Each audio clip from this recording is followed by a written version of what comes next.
मार मार मार मार हेलो, आगले आगले आगले ठीक ठीक बस है। ठीक है। तो आज जमुई में राजपुरा गांव में ये मूल ज्ञान का सत्संग हो रहा है। बहुत बड़े भाग हैं उन जीवों के जो इस ज्ञान को अपने पूरे जीवन काल में एक बार भी सुन पाते हैं, और उससे भी बड़े भाग होते हैं उन जीवों के जो इस ज्ञान को थोड़ा सा भी समझ पाते हैं। क्योंकि इसको सुनना तो आसान है, घर से निकले बैठे 1 घंटा 2 घंटा बैठ गए, सुन के चले गए घर, लेकिन इस ज्ञान को समझना बहुत मुश्किल होता है। केवल वही जीव समझ पाता है इस ज्ञान को जिस पर मालिक की दया हो, अपार कृपा हो, जिस पर बंदी छोड़ परमात्मा ने मोहर लगा रखी हो, केवल वही समझ पाता है। जैसे डॉक्टर की लिखाई, आपके पर्चे में दवाइयों के नाम लिखे होते हैं, आप नहीं पढ़ पाओगे क्या लिख दिया उसने, ऐसे घसीटा मारता है, चलो जी हो गया। लेकिन जब मेडिकल स्टोर पे जाते हो 2 मिनट में पढ़ लेता हो क्या लिखा है, तुम ना पढ़ पाओगे उसको। इसी प्रकार ये ज्ञान उसको समझ में आता है जिस पर मालिक ने दया की है। मैं कितने घंटे बोल के चला जाऊं, मेरी एक एक बात को केवल वही समझ पाएगा जिस पर मालिक ने कृपा की है। और जिस पर मालिक ने कृपा नहीं की है वो कितना ही जोर लगा ले, वो मेरी एक बात को भी समझ नहीं पाएगा। तो आज मालिक से अरदास करूंगा कि आपके इस गांव में जितने भी लोग मुझे सुन रहे हैं, ये सब उस बात को समझ पाए जिसको मैं बताने के लिए पूरे भारत में भ्रमण करता हूं, देश विदेश में जाता हूं, लोगों को समझाता हूं, और यही अरदास करता हूं कि मेरी बात सामने वाले को अच्छी तरह समझ में आ जाए, ताकि उसका जन्म मरण से छुटकारा हो जाए। जन्म मरण पता है ना, बार बार पैदा होना, बार बार मरना। कौन कौन दोबारा दुनिया में आना चाहता है? इस दुनिया में दोबारा कौन जन्म लेना चाहता है? हाथ खड़ा करो जरा। 1 2, बस 2 ही लोग हैं। 3 4 5 6, बहुत बढ़िया, बहुत अच्छी बात है। कौन कौन इस दुनिया से जाना चाहता है, मरना चाहता है? हाथ खड़ा करो। इस दुनिया से मरना भी चाहता है, बहुत अच्छी बात है। बस यही जो आप हाथ खड़ा कर रहे हो, यही अज्ञान है। यही अज्ञान है कि मैं मरना चाहता हूं, हाँ मैंने हाथ खड़ा कर दिया। मैं पैदा होना चाहता हूं, लो मैंने हाथ खड़ा कर दिया। जबकि असलियत यह है कि तुम कभी मर ही नहीं सकते और तुम कभी पैदा भी नहीं होते हो। जो मरता है और जो पैदा होता है वो कौन है, आज उसका पूरा खुलासा करेंगे, और आप कौन हो उसका भी पूरा खुलासा करेंगे। तो आज का सत्संग शुरू करने से पहले परमात्मा के नाम पे जयकारा लगाएंगे और फिर ये सत्संग शुरू करेंगे।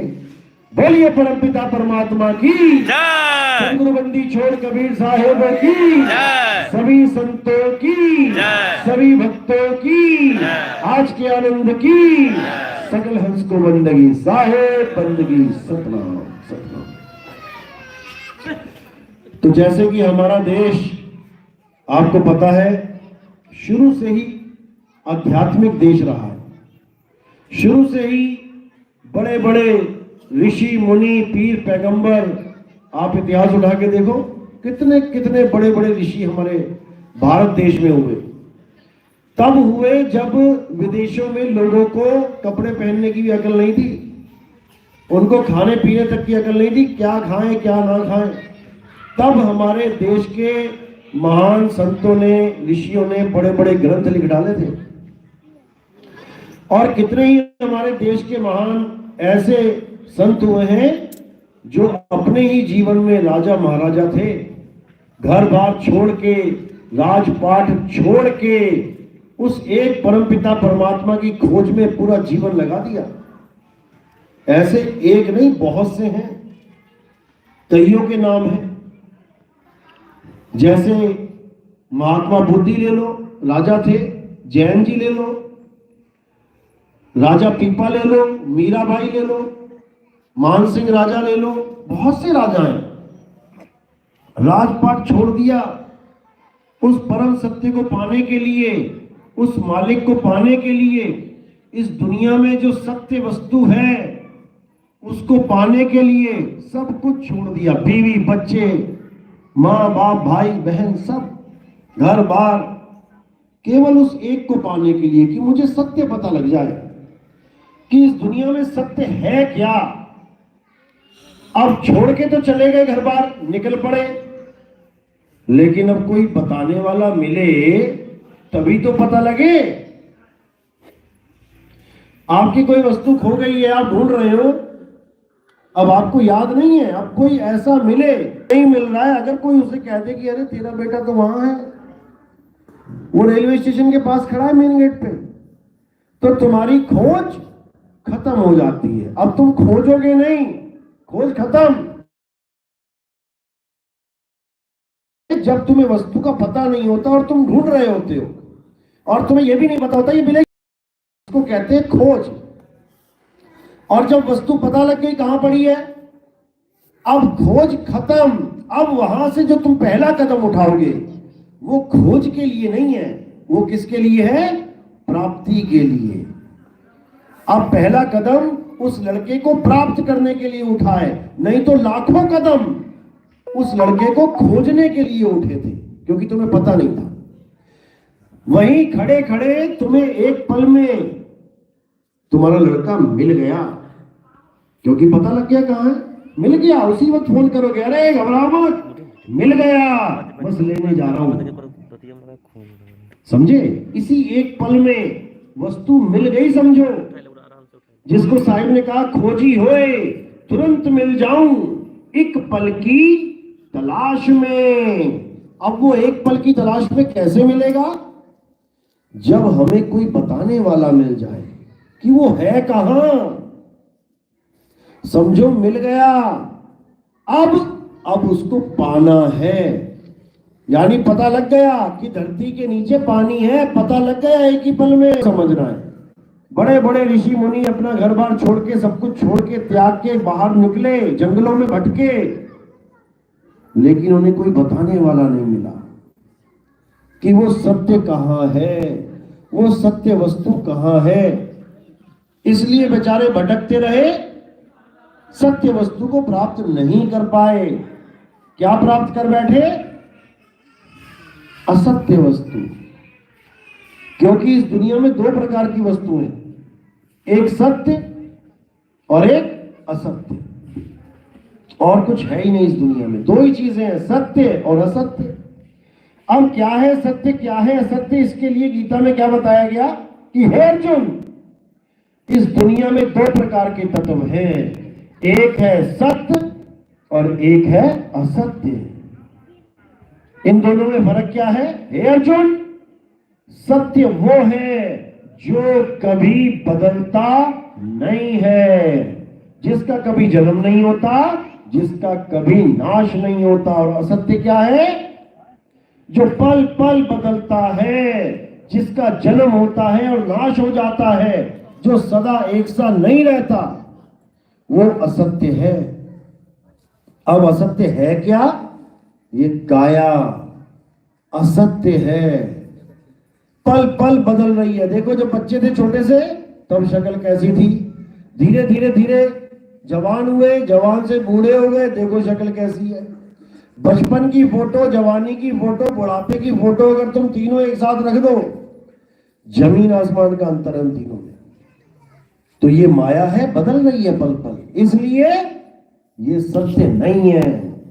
अब जो इसी असत्य की पूजा कर रहा है, यानी शरीरों की ही पूजा कर रहा है, चाहे वो किसी का भी शरीर हो, चाहे भगवान राम का शरीर हो, चाहे भगवान श्याम का शरीर हो, चाहे भोले शंकर का शरीर हो, चाहे किसी गुरु महाराज का शरीर हो, चाहे अपना ही शरीर हो, चाहे किसी और का शरीर हो, हर शरीर बदल रहा है। जो चीज भी बदल रही है वो माया है। इसीलिए गीता में बार बार समझा रहे हैं, हे अर्जुन, ये शरीर तो माया है, ये तो आना जाना है, ये शरीर तो हम धारण करते हैं और एक दिन हम इसे त्याग देते हैं। यानी मैंने ये शरीर धारण किया और मैंने ये त्याग दिया। तो जिसने धारण किया और जिसने त्यागा वो कौन है? ये शॉल मैंने ओढ़ी, ये शॉल मैंने उतार दी। शॉल मैं नहीं हूं, शॉल तो मैंने ओढ़ी है, मैं कौन हूं? यानी ये 5 तत्वों का शरीर हमने आपने धारण किया है और एक दिन इसको छोड़ दोगे, त्याग दोगे। जो त्यागेगा वो कौन है, उसका स्वरूप क्या है, ये समझना है। क्योंकि जो सत्य है वो सत्य आप हो, आत्मा ही सत्य है, आप शरीर नहीं हो। देखने में लगता है तुम्हें, हाँ हाँ मैं तो शरीर हूं, देखने में लगता है तुम्हें कि तुम शरीर हो, लेकिन ऐसा नहीं है। कृष्ण जी ने समझाया, हे अर्जुन, तू और मैं ये शरीर नहीं है, तू और मैं आत्मा है। हमने तो केवल शरीरों को धारण किया है। ऐसा कोई समय नहीं था जब तू मैं और ये राजा महाराजा नहीं थे। ऐसा कोई समय नहीं आएगा जब तू मैं और ये राजा महाराजा नहीं होंगे। हम सदा सदा के लिए होते हैं। हमारा कभी जन्म और मरण होता ही नहीं है। तो जन्म और मरण किसका होता है? शरीर का। हमने तो केवल शरीर को धारण किया है। यानी कंपनी में ये बन रही है और एक दिन बिगड़ रही है। जो शॉल मैंने ओढ़ी है, मैं शॉल नहीं हूं, मैं तो शॉल को बार बार धारण कर रहा हूं और इस कपड़े को बार बार उतार दे रहा हूं, फिर नया कपड़ा पहन रहा हूं, फिर उतार दे रहा हूं। अब करना क्या है? अब मुझे इस कपड़े से अलग अपने स्वरूप को जानना है कि मेरा स्वरूप क्या है। क्योंकि अगर बीच में डिस्टर्ब मत करो, छोड़ दो इसको। क्योंकि अगर शरीर छोड़ने से पहले मुझे ये पता नहीं लग पाया कि मैं हूं क्या, तो याद रखना एक बहुत ही दर्दनाक मौत आपका इंतजार कर रही है। कौन कौन मरेगा एक दिन? कोई भी नहीं मरेगा। हाथ उठाओ चाहे ना उठाओ, सबका नंबर आएगा। लोग कहते हैं मेरा नंबर कब आएगा? बेटा आएगा, देखता जा आएगा, लेकिन तुम्हें आभास नहीं होने देगा कि मैं आ रहा हूं। आभास कब होता है? जब कोरोना जैसी बीमारी आ जाती है ना, फिर लगता है मैं तो नहीं मर जाऊंगा कहीं। जब कोई महामारी फैलती है तब होश आता है कि मौत भी कोई चीज है। नहीं तो मौत को पता नहीं कहां फेंक के आ जाते हो तुम लोग। याद ही नहीं करते एक बार भी कि हमारी भी मृत्यु आने वाली है। और जब आती है फिर रोते हो, चीखते हो, गिड़गिड़ाते हो। दिन रात का खाना हराम हो जाता है, दिन रात का नींद चैन सब हराम हो जाती है। उससे क्या फायदा होगा जब पता ही है कि ये होना ही है? या तो इससे डरो मत, या फिर इसका कोई इंतजाम कर लो। या तो डरो मत, फिर रोना क्यों है, फिर क्यों गिड़गिड़ाना, या फिर इसका पूरा इंतजाम कर लो। दो ही चीजें हैं, बाढ़ तो आएगी, पानी तो आएगा, या तो डूब जाओ मर जाओ, या फिर तैरना सीख लो। फिर बचाओ बचाओ मत करना, या तो मरे ही जाओ, हिम्मत रखो मरने की, या फिर तैरना सीख लो। तो यहां हम तैरना सिखाते हैं, कबीर साहब तैरना सिखाते हैं। जिस मरने से जग डरे मेरे मन आनंद, और मरने पर ही पाइए पूर्ण परमानंद। कबीर साहब समझा रहे हैं मृत्यु तो आनी ही आनी है, चाहे जो मर्जी कर ले मरना तो पड़ेगा। लेकिन किसको? तुमको मरना पड़ेगा, तुम मर ही नहीं सकते। तुम शरीर हो ही नहीं, तुम मरोगे कैसे? तुम आत्मा हो, और आत्मा को कोई मार ही नहीं सकता। तुम्हारे पिताजी की मृत्यु हो गई बोलने में, तो क्या लिखते हो कैलेंडर उस पे, कार्ड पे? बड़े दुख के साथ सूचित किया जा रहा है कि मेरे पिताजी का स्वर्गवास हो गया। पहले तो यही नहीं पता लगता कि ये दुख की बात है कि सुख की बात है। ये खुशी की बात है कि तुम्हारे पिताजी स्वर्ग चले गए, या दुख की बात है कि स्वर्ग चले गए? खुशी की बात है कि मेरे पिताजी स्वर्ग चले गए, जहां बड़े बड़े देवी देवता बैठे हुए वहां जाके बैठेंगे। अब पहले झोपड़ी में रहते थे, अब स्वर्ग में बैठ के बढ़िया लड्डू पेड़े खाएंगे। उसका भी दुख मना रहे हो कि मुझे बड़े दुख के साथ कहना पड़ रहा है कि मेरे पिताजी स्वर्ग चले गए। तो कहां भेजना तुम्हें भाई? नरक में भेजना था क्या? स्वर्ग नहीं तो? पहली बात तो ये है कि तुम्हें यही नहीं पता कि ये खुशी की बात है कि गम की बात है। और दूसरी बात ये है कि आज तक कोई नरक में गया ही नहीं तो दिखा दो किसी का कार्ड जिसमें लिखा हो मेरे पिताजी का नरकवास हो गया। इस दुनिया में, दुनिया छोड़ो, भारत में ऐसा कोई मरा ही नहीं इंसान जो नरक को गया हो। सारे गांव में सबसे 2 नंबर का काम करता हो एक आदमी, पूरे गांव को दारू पी के गालियां देता हो, मारता हो, जीना हराम कर रखा हो गांव वालों का, वो भी अगर मर जाता है तो उसके कार्ड पे लिखवा देते हैं कि उसका स्वर्गवास हो गया। और उसी की कथा बोलने के लिए पंडित जी आते हैं, वो भी एक बार भी नहीं कहते कि भैया ये स्वर्ग नहीं जाता है, समझना नरक जाता है, वो भी नहीं बोलते। जाने तो कहां जाता है, हमने क्या लेना, पाठ करेंगे अपना, खाएंगे पिएंगे निकल जाएंगे। तो कहने का मतलब कि स्वर्ग ऐसी जगह बन चुकी है जहां पर कुछ भी करो, जो मर्जी करो, लास्ट में तुम्हें स्वर्ग पहुंचा दिया जाएगा। ऐसा नहीं होता, हालत खराब हो जाएगी कर्मों का भुगतान करते करते। और कर्मों का भुगतान यही करना पड़ेगा, किसी स्वर्ग में जाके नहीं, यही भुगतान करना पड़ेगा। ऐसी ऐसी गरीबी आएगी, ऐसी ऐसी बीमारियां आएंगी, कोढ़ हो जाएगा, ऐसी ऐसी बीमारियां, कैंसर हो जाएगा, तड़प तड़प के मरोगे। ये सब क्या है? ये सब नरक है। नरक में वास है उस वक्त तुम्हारा कर्मों के हिसाब से। तो ये सब तब होगा जब तुम अपने आप को शरीर मानोगे, तब तुम्हें लगेगा कि हाय अब मैं मरने वाला हूं। ये तभी होगा। और अगर तुम अपने आप को आत्मा जान लो, आत्मा समझ लो, फिर किसी की इतनी ताकत नहीं जो तुम्हें मार सके, क्योंकि तुम मरते ही नहीं हो। कृष्ण जी ने बिल्कुल क्लियर बोल दिया, हे अर्जुन, नैनम छिंदन्ति शस्त्राणि नैनम दहति पावका न चैनम क्लोदन्तापे न शोषति मारुता। इस आत्मा को ना तो कोई शस्त्र काट सकता है, ना अग्नि जला सकती है, ना वायु सुखा सकती है, ना जल भिगो सकता है। अगर इस दुनिया में कुछ पूजनीय है तो वो केवल आत्मा है, क्योंकि आत्मा को कभी कुछ होता ही नहीं है। वो तो शाश्वत है, नित्य है, पुरातन है। आत्मा ही सत्य सनातन है।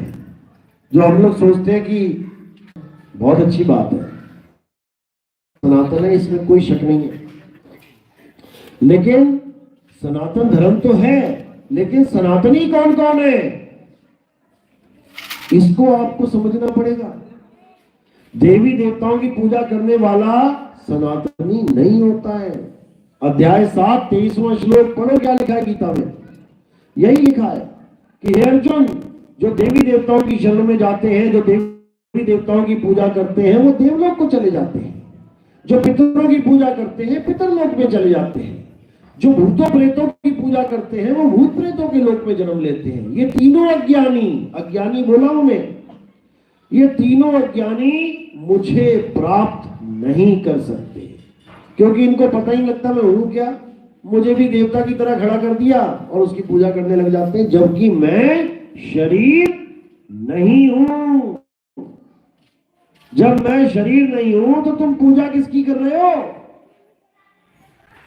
मैं कपड़ा नहीं हूं और तुमने कपड़े टांग के आरती घुमानी शुरू कर दी। मैं शरीर नहीं हूं, यानी मैं हाथ पैर पेट जांग भुजा बाल खाल आंख नाक कान नहीं हूं, तो तुम पूजा किसकी कर रहे हो? मैं आत्मा हूं। अजन्मा हूं, मेरा कभी जन्म नहीं होता। ये समझना है।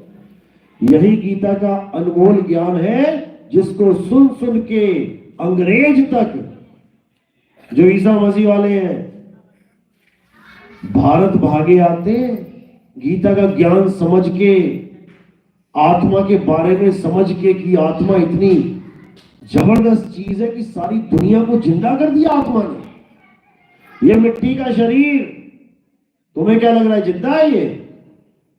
ये जिंदा नहीं है। लग रहा है तुम्हें कि जिंदा है। क्यों लग रहा है? क्योंकि इसके साथ आत्मा जुड़ी हुई है। ये माइक तुम्हें लग रहा है कि जिंदा है, कितनी अच्छी आवाज आ रही है। ये जिंदा नहीं है, मुर्दा ही है। जिंदा हुआ पड़ा है किसकी वजह से? करंट की वजह से। ये पंखा चल रहा है, तुम्हें लग रहा है पंखा तो चल रहा है, चलता तो वही है, जिंदा होता है? मुर्दा है। किसकी वजह से चल रहा है? करंट की वजह से। और जैसे ही करंट अलग हुआ, ये चलता पंखा रुक जाएगा। वो रुका ही हुआ था पहले से ही, बस करंट उसको दौड़ा रहा था। जैसे एक गाड़ी 200 की स्पीड में जा रही है और तुम सोच के बैठ जाओ गाड़ी जिंदा है। गाड़ी जिंदा नहीं है। कौन है जिंदा? ड्राइवर जिंदा है। ड्राइवर ने उसमें जान डाल दी है चाबी घुमा के। इसी प्रकार आत्मा जिंदा है, ये शरीर जिंदा नहीं है।